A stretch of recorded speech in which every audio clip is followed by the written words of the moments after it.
I've seen it. I've experienced it.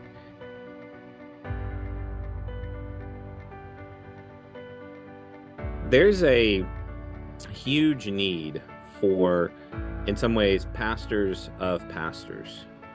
And pastors need to be equipped. They need to be fed, not as professionals, but as just believers, as just people who need their own spiritual growth, their own accountability.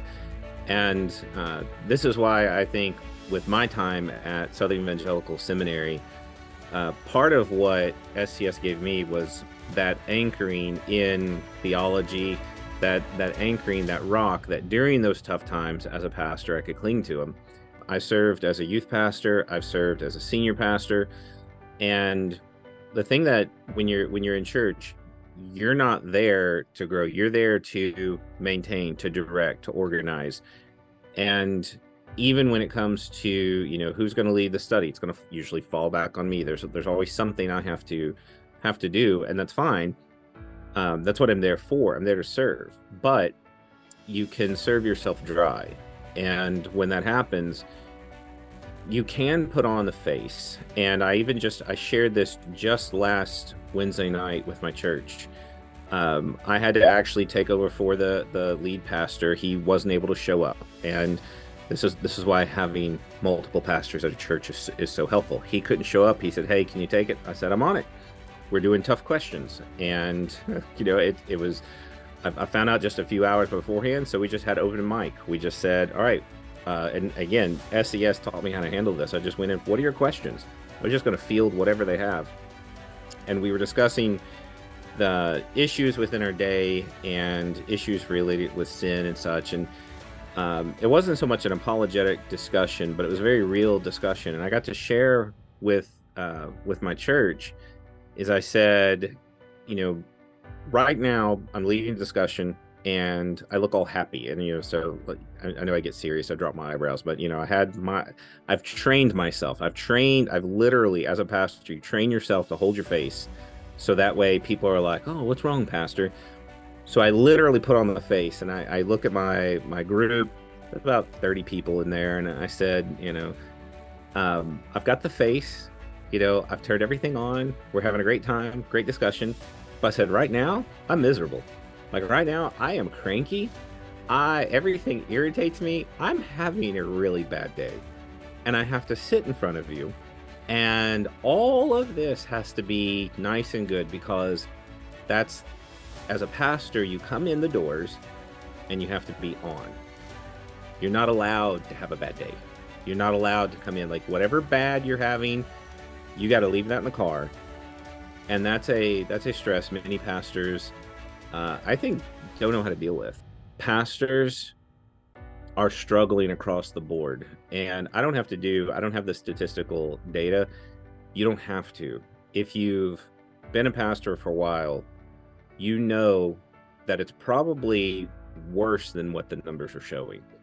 There's a lot of pastors who I think won't admit it. There's a lot who, especially what I've seen in country churches. I've seen in country churches horrible things go down. When pastors are grounded in the truth, that will get them through those times when their heart breaks, because that's what I cling to. That's what I've seen others cling to. It's the hope that comes from knowing the truth. And this is why, in many ways, I went into apologetics to help teenagers to answer their questions.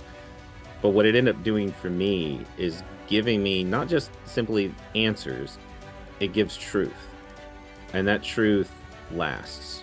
That's the kind of thing that in ministry sometimes that's all you've got, because everything else might be falling apart. Everything else might be in many ways just on fire around you, but that truth, you hold on to it. And I think that's why programs like what SCS offer, it's unique in that it's saturated with that truth. It's saturated with understanding it. Many times people look at it and they say it's unnecessary to go in such detail, but what it does is it's not just detail, it's roots. All those details are the roots that really help me know this is legit and not just what I want to be true. This is what's true. Now, SES is getting together pastors, creating these fellowships through Zoom, and being part of something like that. It allows me to now again meet new people, even though I can't meet them. I can't be there in person like I was before, but I get to meet now other people. There's a shared camaraderie to get together with other pastors who have a similar goal, have a similar connection, even just through SCS. And there's these shared interests. There's a camaraderie that's sort of expedited, that you can go into this and you can have genuine fellowship, not just social time, but the discipline of fellowship to join with others for the purposes of spiritual growth. That, for me, as a pastor who's in a semi-small town, who's sort of separated from the rest of the people that I would feel that would be part of my upbringing, part of my training, it's instrumental to me. It is refreshing. It is something that, for me, as soon as I saw this, I was like, how do I get involved? Yes, I will give my time, because it's the chance to join hearts with other people, and wherever they are.